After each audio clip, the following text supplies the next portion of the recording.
Bonjour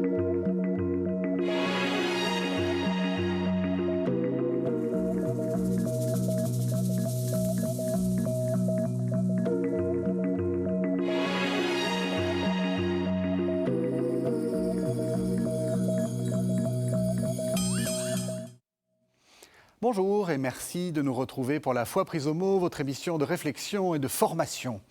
L'interminable série de conflits au Proche-Orient nous le rappelle tous les jours. Les religions sont partie prenante de la guerre. On se bat musulmans contre juifs, mais aussi chiites contre sunnites, et encore récemment au Liban et en Syrie, chrétiens contre musulmans. Mais peut-on dire que ce sont les religions qui créent la guerre ? Sont-ce les différences de culte, de culture et de perspective qui expliquent toutes les guerres du passé et du présent ? Une chose est sûre, les premières victimes sont des hommes et des femmes qui ont la foi. Et si les premières victimes de la guerre étaient les religions elles-mêmes ? Pour répondre à ces questions, il est urgent de prendre le plus de recul possible et de ne pas sombrer dans les caricatures. Et c'est certainement ce que vont faire mes deux invités d'aujourd'hui, le père Bernard Bourdin. Bonsoir. Bonjour.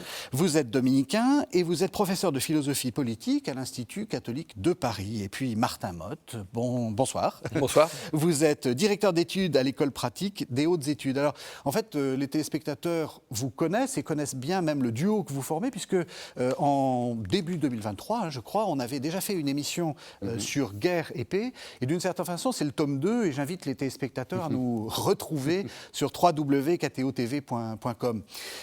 Mais c'est comme dans une bonne série américaine. Il faut avoir vu la première saison, mais on va quand même faire un petit récapitulatif. Et en particulier, il y a une question qui est en fait naïve, mais qui est en fait très importante, c'est qu'est-ce que c'est qu'une guerre ? Est-ce que c'est facile de définir ce que c'est que la guerre ?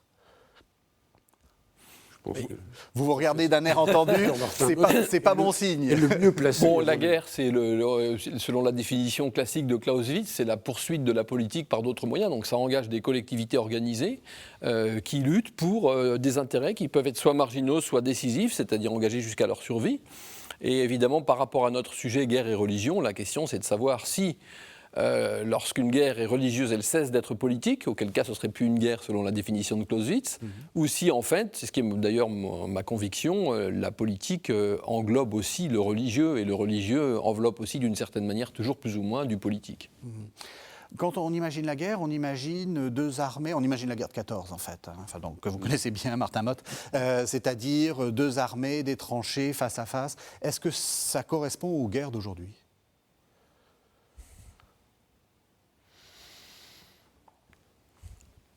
Il y a plusieurs types de guerres. Alors, je pense que là, vous faites référence aux guerres classiques interétatiques. Voilà, c'est ça. Donc, deux États s'opposent, ils mobilisent leurs armées et ils s'affrontent, jusqu'à temps qu'il y ait un vainqueur et forcément un vaincu. Oui.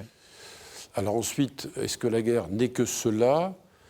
Je ne le pense plus. En tout cas, je ne le pense plus, mais là aussi, je pense que le professeur Martin Motte pourra dire des choses beaucoup plus précises que les miennes.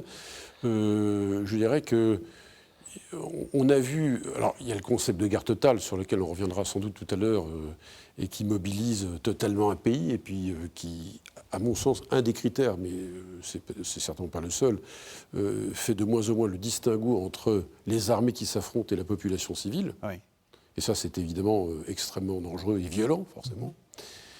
Et puis, il y a une subversion du concept classique, me semble-t-il, de guerre interétatique, par notamment la guerre comme opération de police.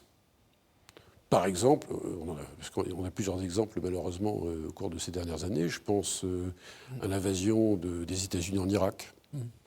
Même déjà l'Union soviétique en Afghanistan, de toute façon. Et puis l'invasion aussi, le renversement du régime libyen par la Grande-Bretagne et la France. Donc ce sont des guerres qui... Oui, on peut appeler ça des guerres, mais des guerres de type opération de police, donc c'est plus interétatique. Il y a une asymétrie, en fait, la guerre est devenue asymétrique à partir de ce moment-là. Et puisque ce que vous représentez politiquement ne correspond pas à nos normes, vous n'avez plus de légitimité, au fond. Donc il faut vous renverser. Nous sommes autorisés à renverser un régime et à créer finalement le chaos. et des guerres internes, des guerres civiles en plus. Donc la guerre se poursuit autrement. Donc là, on est devant une subversion, à mon avis, du concept classique de guerre, mais qui malheureusement existe bel et bien. Même question, Martin Main, vous êtes spécialiste du maréchal Foch. Est-ce que votre maréchal, Joffre, pardon, Foch. Est-ce que votre maréchal se reconnaîtrait dans la guerre, je ne sais pas, ce qui se passe à Gaza ? Non, c'est difficile, ça aurait été difficile pour lui parce que lui, véritablement, il théorise des guerres interétatiques européennes à très haute technologie. Et donc, mais en même temps, il avait lu Clausewitz, donc il avait une formation philosophique solide, par ailleurs, le maréchal Foch. Et donc, même si ce n'était pas dans ses préoccupations à lui, il savait qu'il y avait d'autres formes de guerre. Et classiquement, dans le vocabulaire militaire depuis le XVIIe et XVIIIe siècle, on oppose la petite guerre et la grande guerre. Et donc, ce qui se passe à Gaza, au moins par la symétrie, au moins du côté du camp palestinien, relèverait plutôt de la petite guerre, c'est-à-dire qu'on ne peut pas affronter l'ennemi frontalement parce qu'on serait pulvérisé, donc on procède par l'embuscade, par la ruse, par le terrorisme, etc. Hein, parce qu'on n'a pas la force, au fond, d'aller poitrine contre poitrine. Est-ce que justement cette guerre étatique, c'était une guerre laïque ? C'est-à-dire en fait, on va arriver à notre question à nos questions de religion. Est-ce que c'était des guerres laïques, c'est-à-dire des guerres d'État qui ne se battaient pas pour des raisons religieuses ? Ah bah, il est tout à fait clair que, puisque vous parliez de la Première Guerre mondiale, même si les églises ont été mobilisées, dans les deux camps. Hein. Elles ont été mobilisées pour accompagner les combattants, pour fournir une motivation supplémentaire, mais il est parfaitement clair que ce n'est pas une guerre de religion au début, ce n'est pas une guerre motivée par la religion, sauf si on admet que les idéologies nationalistes de l'époque avaient créé une nouvelle divinité qui était la nation. Ouais. Et donc, c'est assez intéressant, parce que finalement, le reproche fait classiquement aux religions d'être fauteurs de guerre, bah, finalement, les idéologies laïques du XXe siècle, et même en fait dès la Révolution, ont abouti à des guerres qui ont été infiniment plus meurtrières que les guerres de religion. Hein. Donc finalement, est-ce qu'une religion qui sait qu'elle est une religion n'admet pas un principe de limitation ? Parce que quand même, la religion, au sens classique, c'est un rapport à Dieu. Donc le rapport à Dieu nous fait prendre conscience aussi de notre finitude, et du fait en particulier qu'on ne peut pas connaître les desseins de Dieu, etc.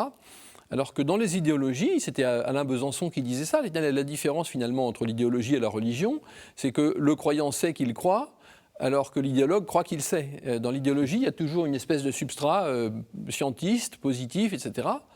Et alors peut-être que le principe de limitation saute parce qu'on se croit maître de l'histoire. Est-ce que justement là, on n'est pas au cœur du problème ? C'est-à-dire que... je ne sais pas si, à l'époque des croisades, on aurait pu dire que ce sont des guerres de religion. Vous voyez ce que je veux dire ? Ou peut-être même à l'époque de ce que nous, on appelle les guerres de religion, on appellerait ça des guerres de religion. Est-ce que ce n'est pas ce regard laïque qui fait qu'on se croit complètement indemne de la religion, alors qu'en réalité, on est soi-même prisonnier de ses propres idéologies, en réalité ? Oui, il y a toujours un risque, lorsqu'on tente de définir un phénomène, de se commettre dans un anachronisme. En fait, on fait des rétrojections à partir de ce que nous sommes sur une époque passée. Et au fond, pour prendre la suite de ce que vous disiez, toute guerre, au fond, a toujours été séculière. Prenons l'exemple de la guerre de 100 ans. On ne voit pas en quoi... le christianisme était convoqué dans cette guerre. Si c'était l'intervention de l'Église ensuite dans le procès de Jeanne d'Arc, mais ça c'est une autre affaire. Oui. Mais c'est très séculier. Simplement que ce sont des guerres séculières dans un cadre où la structuration des sociétés reste profonde et même est profondément marquée par une religion qui est le christianisme. Si on reprend l'exemple de la guerre de 14-18, et qui est un exemple extrêmement intéressant, on a une première guerre dite mondiale, qui est très séculière, mais où le christianisme n'est plus la référence, au fond. Je pense à la tentative du pape Benoît XV, tentative désespérée, de dire arrêtons la guerre, vous vous battez entre États chrétiens, ce qui était vrai. Mais le concept d'État de chrétien n'avait plus beaucoup de sens. Et donc là, on est vraiment dans un régime extrêmement séculier de la guerre, et où la religion qui essaie d'être un frein, en l'occurrence par l'Église catholique, n'y parvient pas. L'autonomie séculière, c'est aussi ça. Hein. Donc, vous pouvez toujours dire ce que vous voudrez. C'est par exemple, on y viendra peut-être aussi après, mais c'est l'exemple comme le plus récent, lorsque le pape François dit écoutez, il va falloir se mettre autour d'une table pour négocier avec la Russie, et l'Ukraine répond, notre drapeau n'est pas blanc mais jaune et bleu. Donc continuez à dire tout ce que vous voudrez, on ne vous écoutera pas. La référence religieuse n'a aucun poids. Donc là, pour le coup, on est dans le schéma inverse de guerre où la religion serait le moteur même de la guerre, bien au contraire, c'est tout à fait autre chose. Vous êtes d'accord, Mais Martin pour en revenir, oui, tout à fait. Et pour en revenir aux croisades dont vous parliez initialement dans votre question, il y a une chose qui est assez frappante, c'est que du côté des croisés, c'est-à-dire du côté occidental, il n'y a absolument aucun doute sur le fait que la motivation première est religieuse, puisqu'il y a un appel du pape, le concile de Clermont, etc. Bon. Et puis il y a une ferveur extrêmement grande. Mais ce qui est intéressant, c'est que si j'en crois les spécialistes de l'histoire de l'islam médiéval, les musulmans ne perçoivent pas l'arrivée des croisés comme quelque chose de très différent des luttes qu'ils ont depuis des siècles avec les Byzantins. Alors que les Byzantins eux-mêmes voient la différence, parce que les Byzantins ont une doctrine de la guerre juste, mais ils n'ont pas officiellement au moins une doctrine de la guerre sainte. On pourra reparler de la différence entre les deux. Ouais. Néanmoins, les musulmans ne voient pas la différence. Hein. Donc vous voyez, c'est la question que vous posiez. Bah oui, c'est la question des perceptions doit être reprise en situation pour chaque cas de figure, et la réponse ne va pas de soi. Hein. Vous me proposez sur un plateau la distinction guerre juste, guerre sainte. Comment vous définiriez les choses ? Alors, je parle sous le contrôle du père Bourdin ici. Moi, je la définirais de la manière suivante. Je pense que la guerre juste, alors c'est une toute réflexion qui remonte d'ailleurs antérieure au christianisme, parce qu'on la trouve chez Cicéron. Déjà, dans le De Officiis, si je ne dis pas de bêtises, mais la guerre juste, en termes chrétiens en tout cas, c'est celle qui ne souille pas d'un péché mortel celui qui la commet. Donc, parce qu'à partir du moment où vous versez le sang pour défendre des innocents, vous faites une bonne action, ou en tout cas vous faites une action qui est mauvaise parce que vous tuez quelqu'un, mais qui a sa légitimité, donc voilà. Par conséquent, vous ne vous souillez pas d'un péché mortel. La guerre sainte, c'est celle qui vous vaut le salut, c'est celle dans laquelle le fait de mettre à mort l'ennemi vous vaut le salut. Donc c'est un degré de radicalité qui n'a rien à voir. Alors justement, je vais vous interroger. Est-ce qu'il existe une guerre sainte en christianisme ? Et donc du coup, est-ce qu'on peut dire que le christianisme pourrait légitimer la guerre et pourrait être fauteur de guerre en déclarant la guerre sainte ? Vous voyez ce que je veux dire ? Je ne crois pas que ce soit un concept utilisé dans le christianisme. Les croisades, oui, très clairement. Et d'ailleurs, curieusement, pour revenir sur la question de la croisade, on ne parle pas de guerre, c'est pas le mot guerre qui est utilisé, c'est croisade. Oui. Donc c'est une mission religieuse au fond, alors qui permet aussi de réconcilier les États chrétiens entre eux d'ailleurs. Il y a une stratégie pontificale dans cette affaire avec le concile de Clermont. Voilà, c'est presque schmittien. L'ennemi est à l'extérieur et non pas à l'intérieur. Vous allez vous réconcilier pour aller conquérir le tombeau du Christ qui est occupé par ces infâmes, ces hérétiques musulmans. Donc c'est une croisade, c'est pas une guerre. Tout en utilisant les armes. Alors, est-ce que justement, utiliser les armes, ça pose cette question du même coup. Est-ce que les armes sont... La guerre a le monopole des armes ? A priori, oui, et en fait, des faits montrent que non, une croisade peut aussi recourir aux armes. Et donc, ce n'est pas forcément une guerre. Le statut de l'inimitié n'est pas le même du même coup. Ça pose cette question. Le statut de l'inimitié n'est pas le même. Et je crois que là, on est dans beaucoup de confusion de ce point de vue-là. Le statut de l'inimitié n'est pas forcément lié à la guerre, il est lié au fait que nous voulons occuper un espace qui est le nôtre et non pas le vôtre, parce que c'est là que le Christ a été crucifié, etc. Alors on y reviendra après, c'est la question de l'espace qui est capitale. Laissons-la de côté pour l'instant.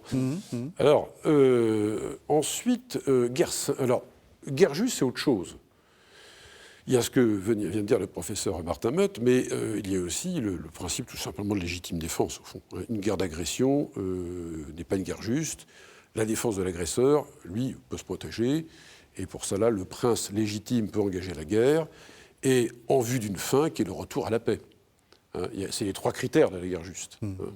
Et là, ça pose la question sur laquelle on reviendra certainement, c'est qu'au fond, pour employer un gros mot philosophique, il y a une téléologie de la guerre, elle a une finalité, c'est de revenir paradoxalement à la paix. À la paix. Donc la guerre comme but en soi, là on frise à la limite un des critères sans doute de la guerre totale, je ne sais pas, mais en tout cas, elle devient, le moyen se confond avec la fin et réciproquement. Là, c'est autre, la guerre juste ne permet pas ça, heureusement. Alors, après cette bifurcation sur la guerre juste, je reviens comme sur la guerre sainte, parce que c'est une expression qu'on utilise, donc ce n'est pas par hasard. À mon avis, elle n'a pas de sens dans le christianisme. Elle a peut-être bien un sens dans l'islam avec le djihad.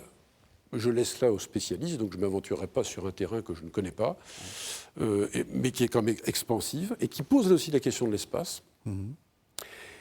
Et il y a surtout, alors ma référence dans ce domaine-là, c'est cet immense philosophe du début du XXe siècle, juif, qui s'appelle Rosenzweig, quand il écrit l'Étoile de la Rédemption, dans les tranchées de la guerre de 14, en 1917, une des innombrables choses qu'il écrit, et c'est ce qui fait la différence entre le judaïsme et le christianisme pour lui, enfin une des différences, c'est que de fait, il y a un moment où il y a une guerre sainte dans la Bible. Là, il utilise une guerre sainte. Bien sûr. Parce qu'il faut quitter l'oppression égyptienne pour conquérir un territoire Canaan. Donc, c'est une guerre sainte dans ce sens-là. Mais la guerre sainte, au fond, est une guerre de libération pour occuper, là, on en revient, l'espace du peuple de Dieu. Et donc, le Dieu des armées accompagne, ils sont sûrs de gagner, puisque Dieu est avec eux. Donc, mais qui doit, là aussi, comme la guerre juste, au moins le point commun, à un moment donné, s'arrêter. Et là, vous voyez, on n'est pas dans l'illimité. Une fois que c'est fait, on a nos territoires, c'est fini. Et il n'y aura plus jamais de guerre. La guerre est proscrite, au fond, par Rosenzweig. La guerre sainte, c'est fini. Il faut arrêter là. J'ajouterais quand même que la spécificité par rapport à ce que vous disiez tout à l'heure, mon père, c'est que quand vous disiez dans le droit interétatique classique, on fait la guerre pour revenir à la paix avec traité de paix, c'est-à-dire avec reconnaissance de la légitimité politique de l'adversaire malgré tout. C'est toujours Clausewitz, hein. On est toujours dans cette idée. On est dans Clausewitz, oui. Alors que là, lorsqu'on parle effectivement des guerres de l'Éternel dans l'Ancien Testament, notamment dans le Deutéronome et dans le livre de Josué, il y a quand même l'idée que la paix intervient quand on aura exterminé l'adversaire complètement. Donc c'est vraiment une guerre. D'ailleurs, il y a ce rituel de, je cherche le terme exact, d'anathème, qui en fait voue à la destruction non seulement l'ennemi, mais le bétail de l'ennemi, puisqu'il est même dit, je crois que Dieu abandonne Salomon ou David, je ne sais plus lequel des deux, parce qu'il a admis que les Israélites gardent le bétail d'une population polythéiste qu'ils avaient détruite. Que donc ils ont mené une guerre intéressée pour le bétail, alors qu'en fait on leur demandait une guerre pour Dieu qui consistait à détruire intégralement. Donc là c'est quand même vraiment l'image de la guerre sainte et de la guerre totale. Mais effectivement, quand on prend par exemple les réflexions de saint Augustin sur la question de la guerre, finalement saint Augustin, théoricien de la guerre juste, il bute sur cette partie de l'Ancien Testament, il dit comment est-ce que Dieu a pu ordonner l'extermination d'une population, et il s'en sort en disant mais Dieu est omniscient, donc s'il dit qu'il fallait exterminer cette population, c'est que c'était légitime, mais ça ne fonde en aucun cas, ça n'autorise en aucun cas les chrétiens d'aujourd'hui à dire que leurs ennemis sont à exterminer, parce que c'est une autre phase de la révélation qui s'est ouverte avec le Christ. Et donc il y a une philosophie de l'histoire chez saint Augustin qui arrive à neutraliser, entre guillemets, cet épisode épouvantable. Justement, est-ce qu'on est là, et je reviens sur ce que vous disiez à propos de l'espace, est-ce qu'on n'est pas en train de toucher à ce qui serait la spécificité des guerres voulues par les religions, c'est le fait de l'espace. C'est-à-dire un des problèmes, ou une des caractéristiques d'une religion, c'est de dire que l'espace n'est pas uniforme et indifférent. Il y a des lieux saints et qu'il y a des lieux moins saints et qu'il faut défendre les lieux saints. Et ça commence, comme on disait, peut-être même dès l'Ancien Testament, où les Lévites sont chargés de défendre le sanctuaire. On ne peut pas rentrer dans le sanctuaire, donc à la limite, on peut égorger les gens qui veulent rentrer dans le sanctuaire. Est-ce que c'est ça le problème des religions ? C'est-à-dire qu'elles mettent de la complexité dans l'espace, et du coup, elles veulent défendre des espaces. Oui, en tout cas, dans le cadre de la configuration de la guerre sainte chez les Hébreux primitifs, parce que ce n'est pas encore du judaïsme, d'ailleurs, mais je pense qu'il y a un rapport au pur et à l'impur. Forcément, l'autre, l'autre est impur, puisqu'il n'est pas le peuple élu par Dieu. Donc évidemment, ça entraîne des effets destructeurs radicaux. Mais la limite se joue sur le fait que voilà, on a notre espace, c'est à nous, maintenant c'est fini. Mais c'est vrai que les guerres, bon, c'est très bien que dans la Bible, les guerres se reproduisent parce que les peuples environnants sont toujours des peuples menaçants pour Israël. D'ailleurs, entre le choix dit, je pense que ça fait partie de la mythologie juive, disons, au sens large du mot, ou israélite, qui fonctionne très bien de nos jours, un âge séculier. Comme l'Israël laïque s'est construite sur l'espace de l'Israël biblique, grosso modo, forcément, les nationalistes les plus fervents recourent à ce genre de référence. Et donc, l'ennemi est total. Là, évidemment, on voit bien que là, on est dans un sens ultra presse, mais où là, la religion est mobile. C'est pas une guerre de religion. Mais la religion fait partie des éléments mobilisateurs très forts, parce que l'esplanade du temple et la mosquée Al-Aqsa, etc., on voit bien qu'on touche on est vraiment à l'épicentre même de la symbolique de l'espace, et qui exclut, donc qui rend violent, forcément. Forcément. Et donc là, le politique et le religieux se mêlent, forcément. Et ça, c'est évidemment extrêmement dangereux. Donc vous êtes bien d'accord ? Revenons à la question de départ. Les religions peuvent avoir une part importante dans la guerre ou dans la violence. Alors, moi, je réponds... je reprends un peu la question parce que c'est vrai que je pense que les téléspectateurs veulent avoir, peut-être pas une réponse définitive, mais au moins une réponse complexe, de dire... parce qu'il y a des gens qui disent « mais non, mais la religion n'y est pour rien, etc. » Là, vous dites quand même, oui, il y a quand même une composante très religieuse. Il faut s'entendre par ce qu'on appelle religion. C'est là qu'il y a un enjeu de définition qui est important. Si on parle de la religion dans ses doctrines, on ne voit pas en quoi... dans la plupart des cas, elles sont facteurs de guerre ou de violence. En revanche, là où et c'est ça qu'on voit en fait dans la religion, c'est comme phénomène d'identification culturelle, voire politique. Alors forcément, là, elles vont être dangereuses, enfin de pacifiques, elles deviennent dangereuses parce qu'elles constituent un phénomène d'identification culturelle et politique, elles font vivre l'imaginaire d'un peuple. Et donc, évidemment, ça n'a plus, le mot religion n'a plus le même sens. Il n'a plus le même sens. Mais on pourrait vous parler d'Augustin, déjà dans le Nouveau Testament, quand Jésus parle aux pharisiens, aux hérodiens, il y a les séparés, il y a les collabos, en fait. C'est l'impôt dû à César. On voit bien que le Christ lui-même va déverrouiller ce genre de questions. On voit bien que c'est un terrain miné. C'est un terrain miné, complètement miné. Et donc, il faut passer de l'exclusion à l'universel. Et toute l'histoire d'Israël, d'ailleurs, biblique, est marquée par cette tension, d'ailleurs, en permanence. Naaman le Syrien, Ruth la Moabite, entre nationalisme et ouverture à l'autre, c'est permanent. Permanent. Même question, Martin Motte, est-ce que vous... Mais moi, je pense qu'il faut quand même, là aussi, je pense qu'on ne peut pas parler des religions en général. Je pense que chaque religion a sa théologie de la guerre. Oui. Le christianisme a élaboré assez rapidement une théologie ou une théorie de la guerre juste, parce que, avec des fondements scripturaires, par exemple le fait que... Lorsque Jean-Baptiste baptise des soldats, on parle de soldats qui viennent se faire baptiser, et il donne des conseils aux gens qui viennent se faire baptiser pour qu'ils changent de vie. Et aux soldats, il dit « Contentez-vous de votre solde et ne molestez personne ». Et commentaire de saint Augustin, entre autres, celui à qui on dit de se contenter de sa solde, on ne lui interdit pas de faire son métier de soldat. Et donc de défendre une collectivité quand elle est menacée. Donc il y a une théologie de la guerre juste, il y a des religions qui ont une théologie de la guerre sainte. Alors pour le judaïsme, c'est difficile de se prononcer parce que je pense qu'en fait il y a des judaïsmes, c'est assez difficile de parler au singulier du judaïsme.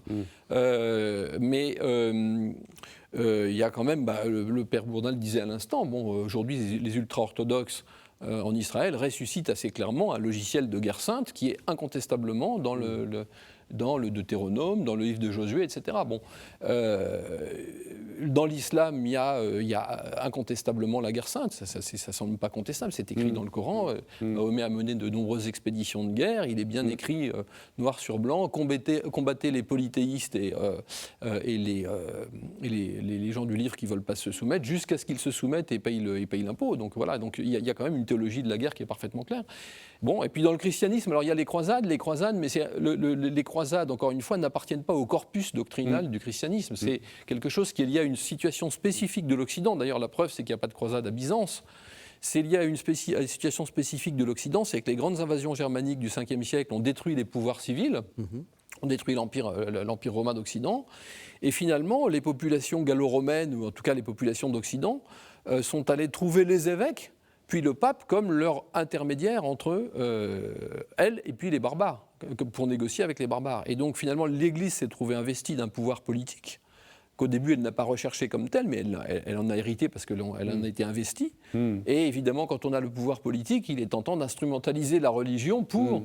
Bon, parce que, alors, on parle des croisades, mais en fait, quand on prend l'histoire de cette sacralisation de la guerre dans l'Église occidentale pendant un temps au demeurant bref, et non sans contestation interne, car les croisades ont été contestées aussi par des théologiens catholiques dès le Moyen-Âge. Mais on a, par exemple, en 1053, le fait que le pape disent que les soldats qui combattront pour lui contre les Normands, parce qu'à ce moment-là, il est en lutte contre les Normands, qui sont chrétiens aussi en Sicile et dans le sud de l'Italie, eh bien, iront au ciel s'ils sont tués en combattant pour le pape. Donc c'est déjà une guerre sainte. Voilà. Mais ça, c'est un accident historique qui est incompatible avec les textes chrétiens, alors que le djihad, il est dans le Coran. Donc quand on dit « Ah bah oui, mais regardez, nous, on a eu les croisades, donc il y a un moment où l'islam pourra sortir de la guerre sainte », évidemment, on ne peut que souhaiter qu'il sorte de la guerre sainte, dont il est la première victime. Le problème, c'est que c'est dans ces textes. Donc ça suppose une herméneutique. Alors que du côté chrétien, ça suppose un travail de bons historiens. Oui, c'est ça. C'est ça. On est sur autre... Absolument.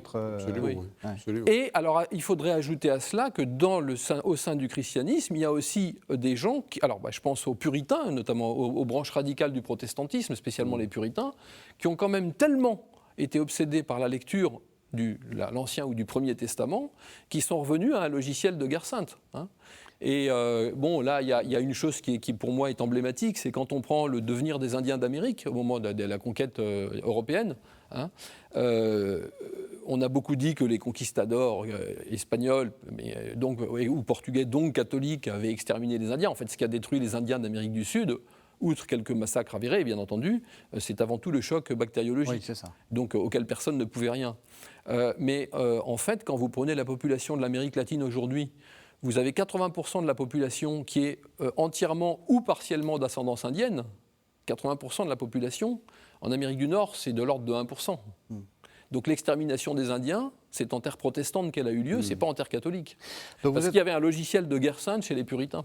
Donc vous êtes en train de nous dire que essayer de faire des classifications, les catholiques sont plus belliqueux que les protestants qui sont plus gentils, ou est-ce qu'on pourrait faire la même chose avec les orthodoxes ? Ils sont gentils, les orthodoxes ? Alors les orthodoxes, en théorie, alors ils n'ont pas eu le problème de la croisade pour la simple et bonne raison que justement l'Empire romain d'Orient ne s'est pas effondré, qu'il a duré jusqu'en 1453.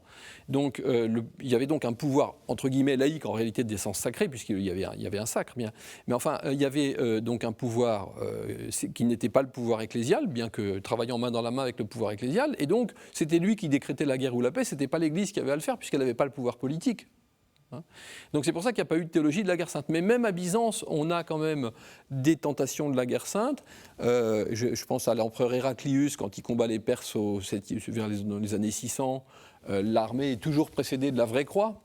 Donc ça donne un allant aux combattants. D'ailleurs, ça lui a valu de se faire... parce qu'il a perdu. Oui, la vraie croix on a perdu la vraie croix. Oui. C'était pas une bonne idée. Non, mais après, vers l'an 900, vous avez l'empereur Léon VI, qui est l'auteur d'un traité stratégique très important qui s'appelle Tactica, qui, dans ce traité, dit le gros problème qu'on a quand on combat les musulmans, c'est qu'en fait, ils ont plus de force morale que nous. Et ils ont plus de force morale que nous parce que leur théologie leur promet le ciel. Et donc, Léon VI, on a le sentiment qu'il tend un peu la perche à l'Église orthodoxe pour dire est-ce qu'on ne pourrait pas nous créer une théologie de la guerre sainte ? Et le pas va être franchi une soixantaine d'années après avec Nicéphore Phocas, qui demande carrément au patriarche de Constantinople de décréter que les gens qui tomberont en combattant les musulmans pour défendre Byzance sont des martyrs. Et alors le patriarche refuse parce qu'il ne pense pas qu'on puisse admettre une théologie de la guerre sainte. Et puis il y a un patriarche un peu plus tard qui le fera ponctuellement. Donc il y a eu cette tentation, mais néanmoins, en gros, ils s'en sont écartés. Alors évidemment, comme par ailleurs les églises orthodoxes ont toujours été plus ou moins entre les mains des pouvoirs temporels, à la différence de la papauté d'Occident, les pouvoirs temporels ont instrumentalisé la religion et on le voit aujourd'hui très clairement.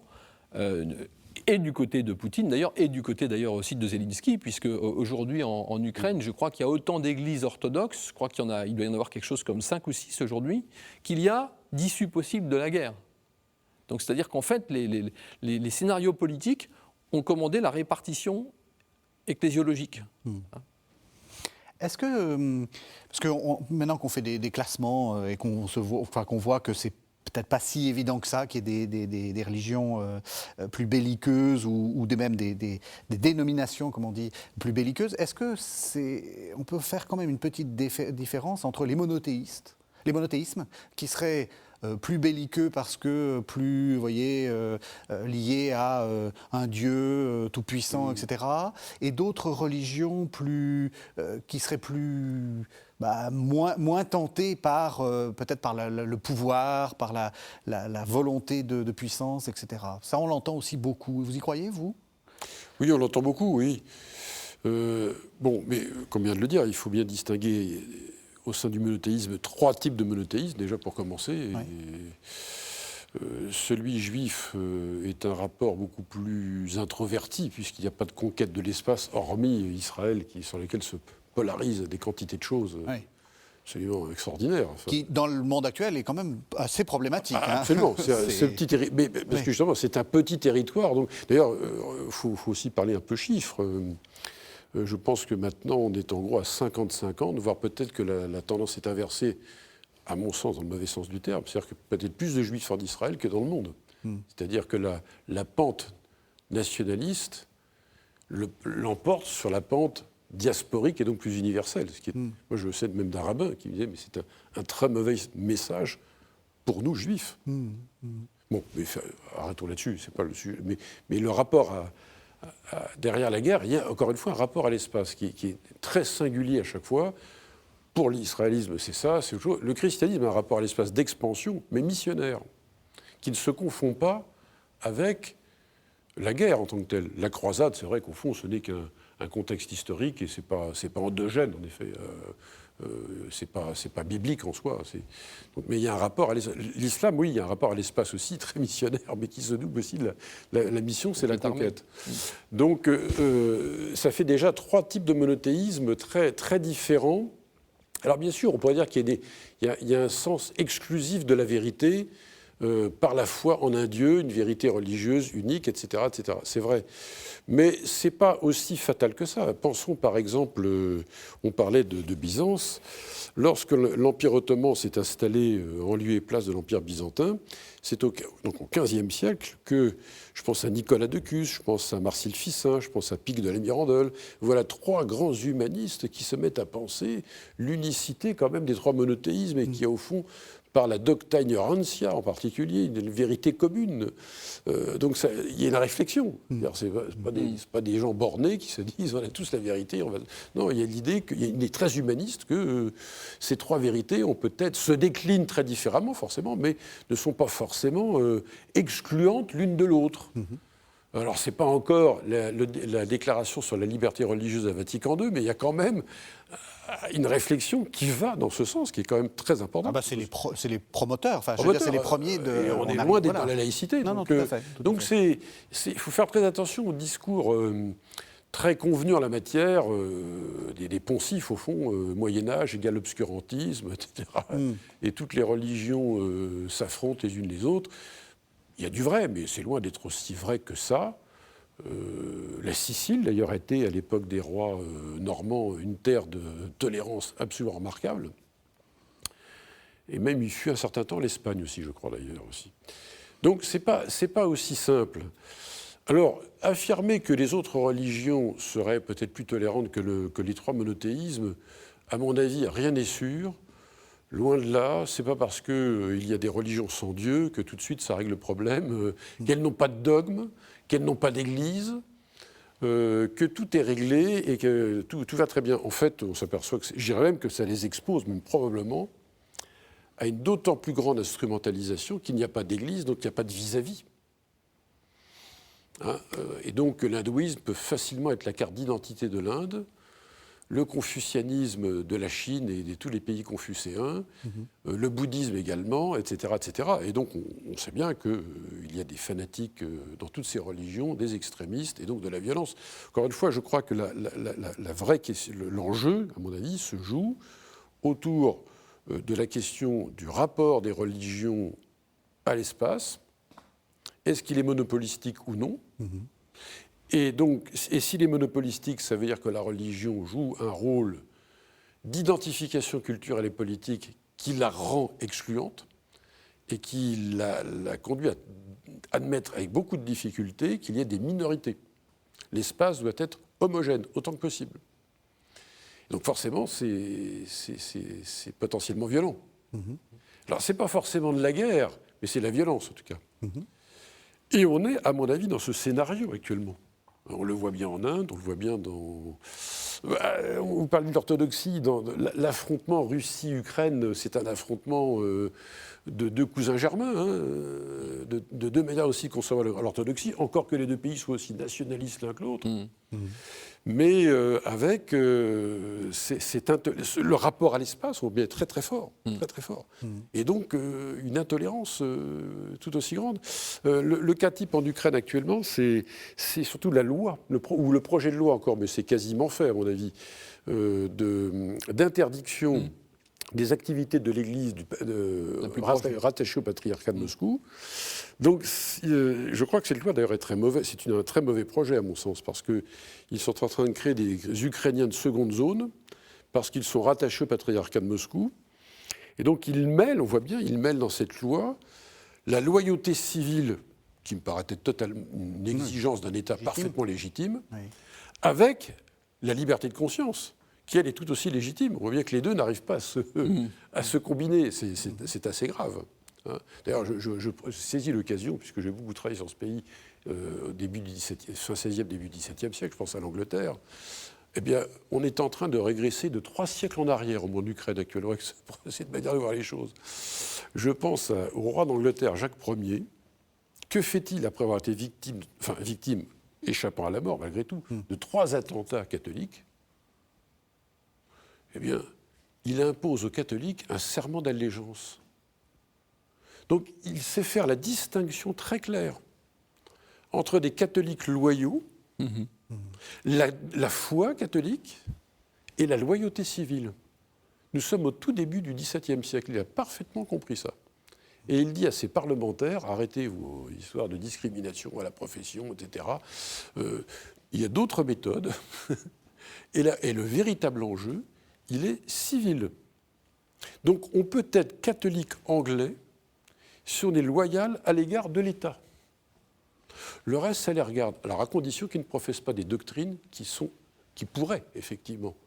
Et il y en a, à l'époque, il y en a une, c'est la doctrine du pouvoir temporel indirect des papes. Alors ça, elle est parfaitement proscrite. Parce qu'on voit bien les effets civils. Donc et là, c'est très intéressant ce cas, parce qu'on voit bien que c'est moins la doctrine religieuse qui est en cause, que ces effets civils négatifs. Et c'est ce que manifestement, si on prend le cas ukrainien... On est en train de revenir sur ce principe-là. Là, il y a une régression incroyable. Collective. Collective, la confusion entre la légitime loyauté civile, mais aussi la légitime liberté de conscience. Et donc, on ne peut pas faire des citoyens de seconde zone, c'est pas possible, ça. Martin Motte, on va revenir sur ce que vous disiez sur l'idéologie. Oui. Est-ce qu'on peut dire qu'un État ou un groupe parfaitement laïque est moins dangereux qu'un groupe très chrétien ou très, en termes potentialité d'aller à la guerre. Non, je pense que si c'est un pouvoir idéocratique, c'est-à-dire avec une idéologie extrêmement forte qui prend la place d'une religion, parce qu'au fond, on a parlé tout à l'heure de la définition de la religion, mais l'étymologie, alors c'est bien que c'est une fausse étymologie, je crois que l'étymologie authentique c'est relegere qui est relire, je crois méditer un texte. Oui. Mais on a souvent fait valoir l'étymologie religare, relier, donc la religion c'est empiriquement, enfin, on peut le voir comme ça dans toute l'histoire, c'est quelque chose qui réunit des gens malgré leurs différences de classe sociale, de fortune, d'aspiration individuelle, etc. Autour, il faut une certaine forme de transcendance pour les réunir. Bon, donc il y a l'aspect horizontal, l'aspect vertical, c'est très christique si on veut, mais ça fonctionne même dans un référentiel laïque. Et donc, quand on prend la Révolution française, vous avez ce texte de Barnave, donc un des grands hommes du début de la Révolution, qui dit la Déclaration des droits de l'homme, c'est la nouvelle Bible, ce sont les nouveaux évangiles. Et d'ailleurs, regardez comme elle est présentée. Quand la célèbre, la première figuration de la Déclaration des droits de l'homme, ce sont les tables de la loi. La fameuse affiche, ce sont les tables de la loi. Ce sont les tables de la loi.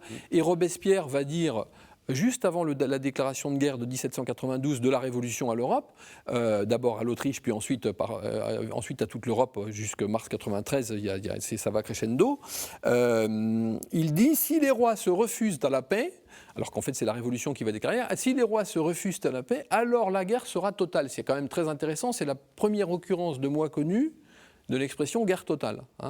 Bon. Et après la guerre éclate, et Robespierre parle une fois ou deux de guerre sainte. Donc vous avez quelque chose de parfaitement logique, et on voit bien aussi l'idée de martyr de la cause révolutionnaire, d'où la création du Panthéon. Panthéon pour accueillir les martyrs tombés au fond pour la libération des peuples. Donc là, vous avez une guerre idéologique, et la preuve donc, un pouvoir qui se pense laïque, est en fait dans une religion, ce que Raymond Aron aurait appelé une religion séculière, ce que d'autres ont appelé une religion de contrebande. C'est justement ce culte qui est organisé. Pensez aussi à l'enterrement de Marat, toutes les grandes cérémonies auxquelles on fait participer David pour la scénographie, et qui sont en fait des liturgies. Oui. Le culte de l'être suprême, la déesse raison, même si ce n'est pas la même chose, il y a des enjeux idéologiques différents, mais peu importe, il y a une liturgie révolutionnaire. Bon. Or, ce qui est très intéressant, c'est que cette révolution qui finalement disait qu'elle allait éliminer le mal de la terre, mettre fin à toutes les guerres, etc., en éliminant l'injustice, déclenche une guerre qui est beaucoup plus violente que les guerres de religion. La Saint-Barthélemy, c'est entre 10 et 13 000 morts. C'est déjà beaucoup. C'est déjà beaucoup. Les guerres de Vendée, c'est 190 000 personnes massacrées. Enfin, une partie tombée au combat, mais la plupart massacrées, morts de faim après l'enlèvement des récoltes ou la destruction des récoltes, etc. Dans le même temps, vous avez les 16 000 morts de la terreur légale, donc on est déjà au-dessus de 200 000 morts. Vous avez la répression de Lyon, vous avez la répression de Toulon, etc. Sans compter toutes les guerres napoléoniennes. Sans compter après les guerres napoléoniennes, mais rien qu'à s'en tenir à cette séquence 93-94, c'est plus de 200 000 morts. Et donc, c'est un bilan qui est pas comparable à celui des guerres de religion, qui est infiniment plus élevé. Et puis, on a parlé de la Première Guerre mondiale tout à l'heure. Donc, en fait, la modernité, ça a été l'illusion de la sortie du religieux. En fait, pour remplacer ce religieux qu'on avait cru pouvoir écarter, la création de religions séculières qui ont été d'autant plus meurtrières qu'elles ne se pensaient pas comme des religions, mais comme elles pensaient s'inscrire dans le cercle de la raison. Alors on est à la fin de l'émission et j'ai envie quand même de terminer sur une note un peu positive. Est-ce que les religions servent à sortir de la guerre? Alors vous nous avez un peu déprimé, mon révérend père, quand vous nous avez dit que le pape François, il fait ce qu'il peut, mais il n'est pas beaucoup entendu. Est-ce que vous pensez que les religions actuellement, ou disons les religions dans le sens que vous disiez, c'est-à-dire théologie, hiérarchie, etc., ont encore du pouvoir pour arrêter les guerres? Alors c'est très complexe, effectivement. C'est-à-dire je suis convaincu que les religions, dès lors qu'elles ont cessé d'être en allégeance à un pouvoir politique ou tentent de le dominer, à partir de cela, on sort de ce que j'appelle le phénomène d'identification collective, culturelle et politique. Donc on sort de cette ambiguïté. Et donc, par ce travail d'épure, en quelque sorte, elles sont de fait beaucoup plus à même d'être des contributrices de civisme et par là même de paix. tant à l'échelle internationale que même au sein, finalement, des sociétés humaines. Certains. Alors, cela dit, c'est l'écueil inverse, je dirais, qui n'est pas celui belliciste, mais celui du pacifisme. Alors, mon propos un peu déprimant tout à l'heure était renvoyé au fond à celui-ci, c'est-à-dire que l'échec du pape, avec les meilleures intentions du monde, que la paix revienne, et en ce sens-là, il a raison. Je crois que cette guerre n'a pas d'issue. On ne peut pas lui en vouloir de dire ça. Cette guerre, à mon avis, n'a pas d'issue, et un jour ou l'autre, on peut escompter qu'il y aura des négociations. En ce sens-là, il a parfaitement raison. Mais c'est perçu, son propos était perçu de manière pacifiste beaucoup plus qu'il n'est pacifique. Je crois que ça tient aussi au fait que lui-même, dans son encyclique Fratelli Tutti, a renoncé à l'idée du droit de guerre juste. Et donc, il pense qu'on peut régler les problèmes, on peut aller à la paix par la paix, en quelque sorte. Et donc, refouler la question de la guerre. Je pense que cette question, on ne peut pas la refouler pour autant. Vous pouvez dire tout ce que vous voudrez aux États, ils ne vous écouteront jamais. La légitime défense, ça existe, c'est normal, on ne peut pas le contester. Donc, dans cette affaire, si on veut que les religions soient contributrices de paix, il faut qu'elles le fassent en assumant les exigences, je dirais, de ce qu'est la raison des États aussi. La raison d'État, elle existera toujours, pour le meilleur et pour le pire. Et donc, la dure condition humaine étant ce qu'elle est, si c'est pour avancer la fleur à la bouche en disant la paix, ça ne donnera rien.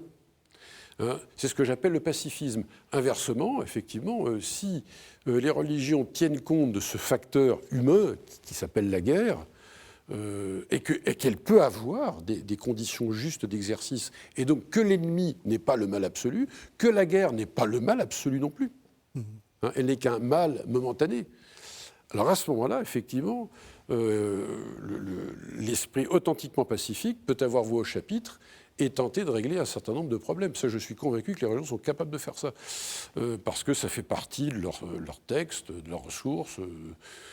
Et donc, oui, bien sûr, ce sont en fait, je dirais que les religions d'aujourd'hui, en tout cas moi, celle que je connais le mieux, le christianisme, est une véritable ressource de civisme. En fait, la clé, elle est là, à mon avis. Et sont-elles en mesure d'être des ressources de civisme et donc d'articulation, comme disait Max Weber, sur d'une éthique de conviction à une éthique de responsabilité. En fait, la clé, elle est là, à mon avis. C'est-à-dire que si elles s'enferment dans du convictionnalisme pur et dur, elles vont échouer. Si elles articulent l'éthique de conviction et l'éthique de responsabilité, je pense qu'en effet, c'est une marque, à mon avis, de ressources civiques ou de ressources spirituelles pour un civisme qui me paraît assez nette. Et je crois que c'est ça qu'il faut explorer comme position d'avenir. Même question, est-ce qu'il faut que le directeur de l'école de guerre soit un évêque ? Ah Alors ça, je ne m'attendais pas à cette question. Non, c'était pour ça. J'en parlerai à l'actuel directeur. Non, écoutez, même question. Mais, moi, je vois des épisodes historiques touchants auxquels je pense quand vous posez cette question. Et j'ai ce récit des croisades où il y a des négociations entre chrétiens et musulmans, parce qu'il y a des alliances de revers entre une coalition islamo-chrétienne contre une autre coalition islamo-chrétienne. Et donc il y a un diplomate qui vient d'Alep, je crois, au moment de la guerre entre Alep et Damas, il vient chercher l'alliance des croisés, et donc il s'appelle Oussama, et il nous a laissé un texte, un récit de son voyage à Jérusalem. Et en fait, qui l'accueille à Jérusalem? Les Templiers, qui sont les plus, évidemment, le fer de lance de la croisade, donc les plus convaincus des croisés. Alors après, on a parlé de syncrétisme, de gens qui auraient dépassé le... C'est absolument pas ça, non, ce sont des gens qui sont absolument convaincus, et lorsqu'il y a une période de guerre entre musulmans et chrétiens, qui sont des guerriers redoutables, et puis qui savent qu'après la guerre, il y a la paix. Et donc, non seulement ils accueillent Oussama, mais ils lui donnent une petite pièce pour faire ses prières. Le civisme, ce que disait exactement. le père. Et donc, éthique de responsabilité. Éthique de responsabilité. Et il y a une histoire très amusante. Il y a un croisé qui arrive d'Occident, qui ne connaît pas du tout les mœurs qui se sont établies, le début de convivence qui s'est établi en Terre Sainte entre chrétiens et musulmans. Alors il voit Oussama qui prie, et crac, il lui envoie un bon coup de pied dans le derrière. Et puis immédiatement, les Templiers cassent la figure au type et viennent présenter leurs excuses à Oussama, à l'émir Oussama, en lui disant pardonne-le, c'est un étranger, il ne connaît pas les coutumes de ce pays. Donc, la guerre fera sans doute toujours partie de l'histoire parce qu'elle est inscrite dans l'homme, mais effectivement, les religions n'ont pas que le rôle de supplétif de la guerre, elles ont aussi le rôle de modérateur de la guerre et d'indiquer qu'au-delà de la guerre, il y a la paix, pour reprendre Saint-Augustin. Alors, deux livres pour aller plus loin. Père Bernard Bourdin, le chrétien peut-il être citoyen? On a un tout petit peu de temps pour vous nous expliquer. C'est paru aux éditions du Cerf. Qu'est-ce que vous avez voulu dire dans ce livre? Ce que j'ai déjà dit très rapidement précédemment, je pense que alors en ajoutant ce point important, quand on parle de citoyen, on pense à un régime, pour ça qui favorise la citoyenneté, c'est la démocratie. Or, ces démocraties semblent être un peu à bout de souffle, et n'ont plus guère de références idéologiques ou philosophiques très solides. Et paradoxalement, dans un contexte de grande fragilisation du christianisme et du catholicisme, si on prend le cas français, mais bien d'autres, les églises, parce qu'au fond, elles ne sont plus inquiétantes, elles ne recherchent pas un pouvoir particulier, eh bien, je crois que paradoxalement, elles sont dans une situation où elles sont vecteurs, je dirais, de ressources spirituelles, et pour redévelopper un civisme. Je ne crois pas qu'on puisse être des citoyens d'une démocratie si nous n'avons pas un ethos de conviction, si nous ne sommes pas guidés par des ressources, par ce qui nous est commun. Et ça me paraît être très important. Prenons le bien commun, justement. Prenons l'idée même de légitimité des pouvoirs, etc., etc. Il y a plein de sujets sur lesquels une religion peut s'exprimer dans des termes qui ne sont plus ceux de la norme qu'elle voudrait imposer à une société, mais qui sont les termes d'une contribution, d'une ressource spirituelle, une fois encore, de sens à la vie politique. Et c'est ce que j'appelle être un citoyen chrétien, un citoyen croyant. Y a-t-il place dans la démocratie pour un citoyen croyant? Je le crois fortement. Dès lors où, encore une fois, ce citoyen croyant ne recourt pas ses ressources comme des normes pour tous, parce que tout le monde ne croit pas dans le même Dieu, ou beaucoup ne croient pas du tout d'ailleurs, mais comme des ressources, encore une fois, qui servent le commun d'une société. Voilà, là, au fond, la problématique de l'ouvrage. Le chrétien peut-il être citoyen? Et puis, Martin Motte, le maréchal Foch, que j'ai appelé Joffre, je me suis trompé, c'est pas le gros moustachu, c'est le petit moustachu. Je suis désolé, aux éditions Talendier. Qu'est-ce que c'est? C'est une anthologie, en fait, ce sont les deux livres principaux de Foch avant la Première Guerre mondiale, quand il était professeur à l'école de guerre, deux livres de stratégie, donc, qui étaient difficiles à lire parce que touffu, trop long, avec beaucoup trop de détails pour notre époque, que j'ai élagué et surtout que j'ai présenté. Et alors, pour rejoindre un petit peu le thème de notre émission d'aujourd'hui, Foch était un très grand catholique. Et alors, évidemment, ça pose cette question, instrumentalisation, récupération de l'Église, de la foi par les nationalismes, parce qu'évidemment, il y a de ça en 14-18. Mais je pense que ça rejoint aussi le thème qu'évoquait le Père Bourdin à l'instant du chrétien citoyen, parce que véritablement Foch, ce qui l'anime, y compris dans des moments extrêmement durs, puisqu'il apprend en pleine bataille de la Marne qu'il a perdu le même jour son fils et son gendre, qui ont été tués à l'ennemi le même jour. Il n'avait qu'un fils en plus, il avait des filles, mais il n'avait qu'un fils.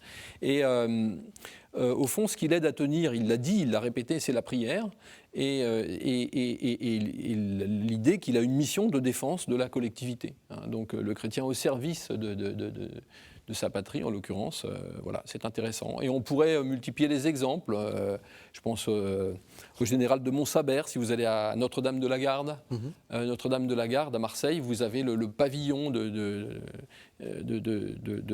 la division qui a libéré Marseille, que Montsabert a offert à Notre-Dame de la Garde. Et quand on l'a félicité pour la prise de la ville, il a dit non, c'est la Vierge qui a tout fait.